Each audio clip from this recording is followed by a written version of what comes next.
Jesse, and as you just heard, that's not the only big party happening downtown tonight. The Predators are back in Smashville for a home opener unlike any other. Steve Lehman is live at Bridgestone Arena where they'll unveil their Western Conference Championship banner. Steve, a lot of people are looking forward to that. Yeah, no question about it, Vicki. We all know Music City knows how to put on a good show. Well, so do the Predators, and it's expected to be a fantastic night as they hang their first ever banner that looks something like this inside the rafters from Smashville tonight, commemorating the best postseason run in franchise history when they swept Chicago, beat St. Louis, and then beat Anaheim to win the team's first ever Western Conference championship before falling to the Penguins in 6 games in the Stanley Cup final. Opening night is always special, but as you see time and time again throughout that run last fall, this is now a new level. Predators players walking an extended gold carpet this afternoon across the Tootsie stage and into Smashville, where in a short time they will take the ice for the first time at home this season and for the first banner unveiling in team history.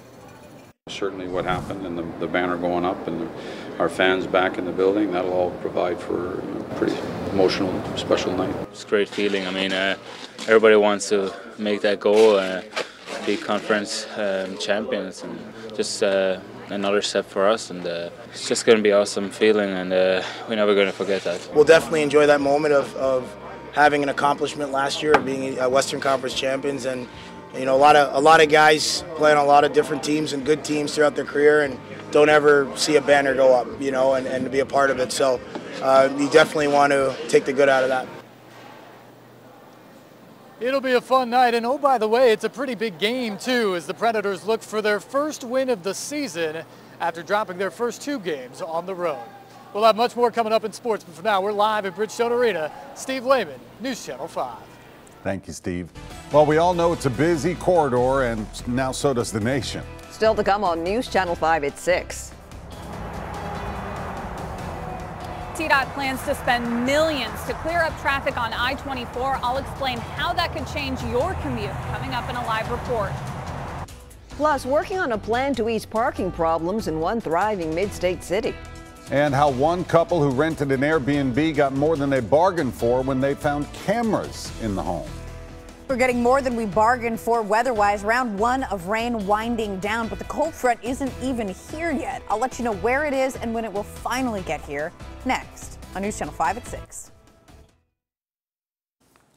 Well, I don't need to tell you, traffic is a growing problem in Nashville, and it really shows no sign of slowing down. But one stretch of interstate is now being singled out as the worst spot for drivers in the city. News Channel 5's Sarah McCarthy is live along I-24, and Sarah, a new study says this is the city's biggest problem spot. Absolutely, specifically I-24 between Smyrna and Briley Parkway. Now that's exactly where I'm standing, is in that stretch, and you can see traffic tonight is actually moving pretty quickly, but according to a new study, this is the 17th worst traffic hotspot in the country. TDOT says there are plans in place to change that. It just may not be the projects you'd expect. It's bad. Traffic is bad. Kamal Muhammad has lived near I-24 for nearly 3 decades. He says traffic seems to only worsen over time. And I'm a retired mailman, so I know how to maneuver between 6 side streets, and it still takes a long time. Hours spent sitting on the interstate come at a cost, according to a new study. Transportation company INREX says Nashville will waste almost $8.5 billion in lost time, fuel, and emissions over the next decade. But TDOT hopes a $400 million project will help. Hopefully we can make it less bad, but I don't know that there are going to be times where you're going to really see that it's just open and free-flowing during rush hour. TDOT's goal is not necessarily to slash drive times. Instead, they hope to make commutes more predictable. But unpredictable crashes are the #1 cause of delays. Is to make sure that we can put tools and equipment out there to quickly respond to crashes, but also put together some intelligent transportation infrastructure that communicates with drivers, that allows them to understand, hey, there's a crash 20 minutes down the road.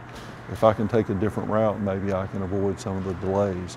TDOT is also exploring more mass transit options, like adding buses with the ability to bypass congestion on the shoulder.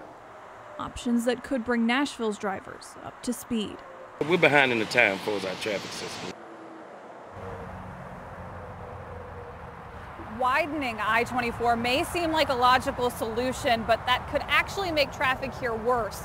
Engineers say that there are bottlenecks that would just cause cars to be backed up completely if we added more lanes in this area, but they do hope to get started on some of those other solutions within the next 3 years. Reporting live in Nashville, Sarah McCarthy, News Channel 5. Thanks, Sarah.